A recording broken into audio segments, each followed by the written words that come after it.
வணக்கம் நண்பர்களே, நான் உங்கள் கவிநாயகி. வாழ்க்கையில் உங்களுக்கு ரொம்ப பிடிச்ச இடம் எது அப்படின்னு கேட்டிங்கன்னா நான் சொல்வேன் இந்த சுடுகாடுன்னு தான் சொல்வேன்.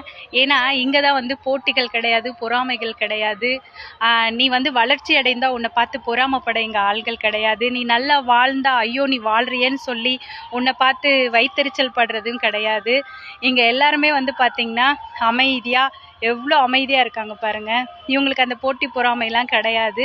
வாழ்க்கையில் நம்ம கற்றுக்கக்கூடிய மிகப்பெரிய பாடம் என்ன தெரியுங்களா? மற்றவங்க வளர்ச்சியை பார்த்து பொறாமைப்படுறது. அந்த பொறாமை மட்டும் யாருமே படக்கூடாது. ஏன்னா ஒருத்தருக்கு டேலண்ட் இருக்குது, அவங்க வளர்ச்சி அடைகிறாங்க, அவங்க வாழ்க்கையில் முன்னேறுறாங்க, அவங்க கார் வாங்குறாங்க, வண்டி வாங்குறாங்க, நகை வாங்குறாங்க, புடவை, இப்படி அடுத்தவங்கள பார்த்து பார்த்து பொறாமப்படுற மனுஷங்க தான் இருக்காங்க. ஆனால் இவங்களுக்கு அந்த மாதிரி பொறாமைகள்லாம் கிடையாது. ஏன்னா இவங்க வாழ்ந்து முடிஞ்சு இந்த இடத்துல வந்திருக்காங்க, வாழ வேண்டியவங்களும் வந்திருக்காங்க, சின்ன சின்ன பிஞ்சு குழந்தைகள் கூட இந்த இடத்துல வந்திருக்காங்க. அதனால தான் சொல்கிறேன் இந்த இடம் எனக்கு ரொம்ப பிடிக்கும்னு சொல்லி. நாம் வாழ்க்கையில் முன்னேறணும் அப்படின்னு நினைக்கும் போது மற்றவங்க அதுக்கு ஏணி படிக்கட்டெல்லாம் இருக்க மாட்டாங்க, அதுக்கு முட்டு படிக்கட்டு தான் போடுவாங்க. ஆனால் இந்த இடத்துல அந்த மாதிரி எதுவுமே கிடையாது. உண்மையிலே சொல்கிற அமைதி எங்கே இருக்குது அப்படின்னு சொன்னீங்கன்னா இந்த இடத்துல தான் இருக்குது. நன்றி.